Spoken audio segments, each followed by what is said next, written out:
Hi, Gray Shooter here. I want to do a video today on my 380, but it's not this Bodyguard 2.0. As a matter of fact, if you want to see some good testing on the Bodyguard 2.0, I suggest you go over to a good friend of mine's YouTube channel. He's the Bar Philosopher. He did an extensive amount of testing with this firearm, different loads through gel, clothing, and I think you'll really enjoy it. He also shoots 3.8, test suppressors, night vision. So be sure to go to his channel and check him out. That's Bar Philosopher. I'll try to put a link in if I can, but if not, it's www.youtube.com/TriggerBarPhD. That's TriggerBarPhD. And I'm sure if you go over there, you'll enjoy what he's got to show. So I'm going to put this back in my pocket because this is my pocket carry. Carry this all the time, my EDC. This is the 380 we're going to be checking out today. This is my Glock 25 chambered in 380 ACP. As you can see, it's a Gen 3. Came from the factory with 2 mags. This is a standard Gen 3 frame, so it's you could take a complete compatible Glock 19 upper and drop on here, and you'd also have a Glock 19. Let's do a quick safety check. Chamber's empty. I'm going to drop the slide, take it off, show you a few features of this gun. As I said before, this is just your standard Gen 3 frame, and like I told you before, you could drop a Glock 19 upper on here and have a Glock 19. Here's where the real changes are on this gun. First, let's talk about the barrel. As you can probably see, there's quite a bevel on this barrel hood right here. That's because this is a straight blowback gun. It's not a lock and breech gun. But the barrel's beveled, and another difference in it is a standard Glock 19 barrel measures 0.570. This barrel measures 0.530 for its diameter. They're the same length at 4.02 inches, and that's about the only differences on the barrel. Now with the slide, let's see if I can get this where you can see down in there. You see that shiny spot right there? That is beveled also. It's normally squared off just like the barrel hood would be, but it's beveled also, and that keeps the gun from being actually in a locked fashion. What keeps it in battery is this. This is actually a Glock 19 recoil spring. It's very heavy for the 380 caliber. So it also has an effect on the ejection on this firearm. But other than, oh, and there's one other thing. The hole in the end of this slide is 10 thousandths larger than the diameter of the barrel. It measures 0.540. So you couldn't get a Glock 19 barrel in this slide if you tried. Not without some extensive machine work.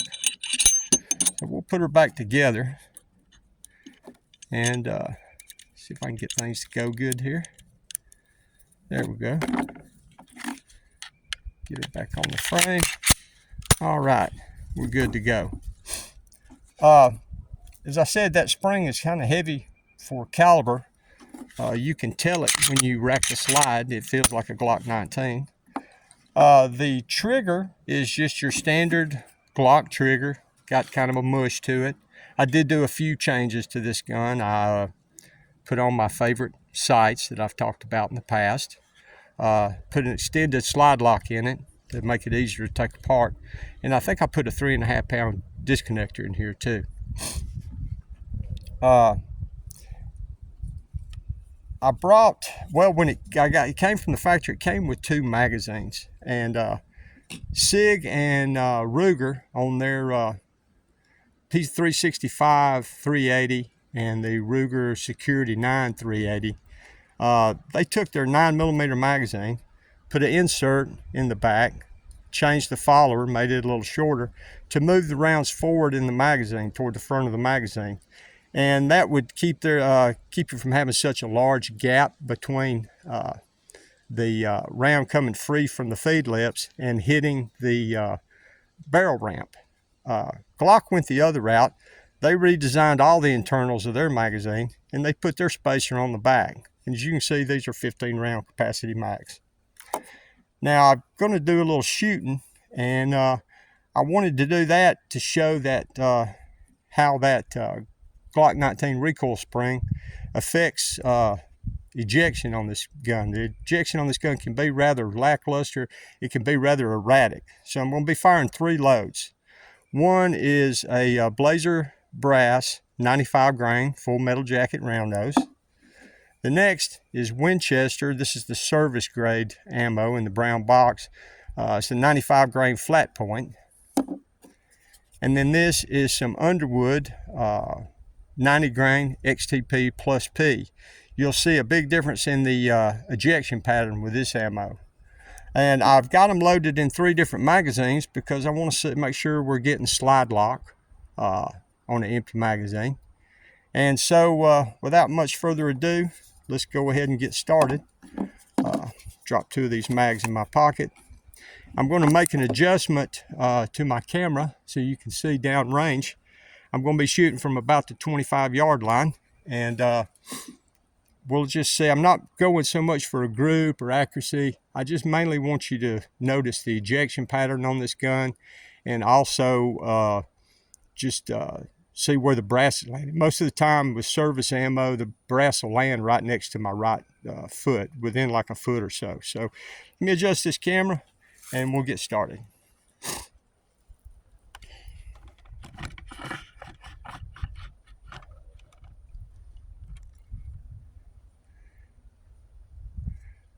Okay. Make sure you can see that shooting C down there. I hope you can see it. All right. Now I'm going to go forward, and there was a little tree stump there. I'm going to stand by that tree stump.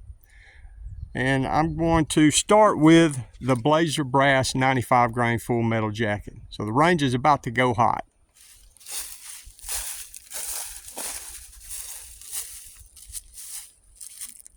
Okay, the range is going hot. We'll be firing 5 rounds of the Blazer brass. Range is hot. Watch the ejection pattern. Get over a little more.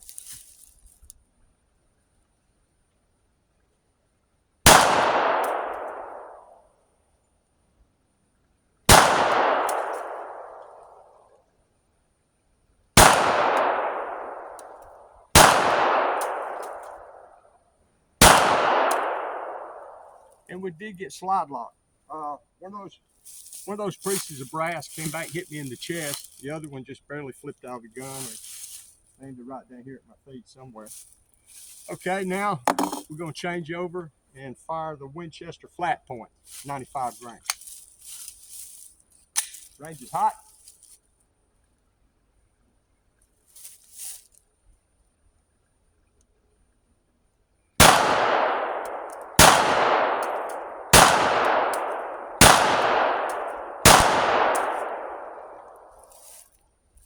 And we did get slide locked. Slide did lock back. Most of that brass landed right in front of me. I could see some of them actually flipping up, coming down straight in front of me. Okay, now let's try 5 rounds of the plus P. See if we don't see quite a difference in the ejection pattern now. Range is going hot.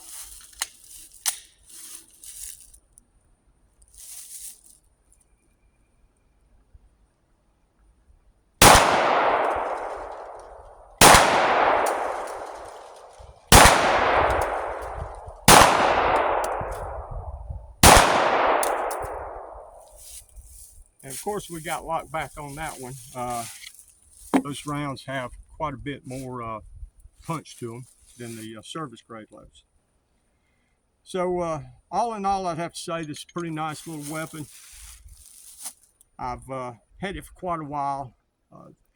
These were banned from import from Europe for years and years because of the 1968 Gun Control Act. They didn't have enough points to meet the sporting gun criteria, and so they were banned from import along with the Model 28. A couple of years ago, a company called, I think, Talo, They paired up with Glock to do a limited run of these firearms. They've now been discontinued, but since 2023, I want to say the run was 45 or 4,800 pieces, and I got one kind of on a whim, and glad I did. It's a fun little gun to shoot. Has hardly any recoil at all. With standard ammo, it's almost like shooting 22s. Hardly noticeable of the recoil, but I enjoy it. Anyway, I appreciate you coming by here and putting up with me. This is Gray Shooter. If you got any questions or comments, leave them in the comment section. Give me a thumbs up, subscribe to my channel, and thanks for coming by.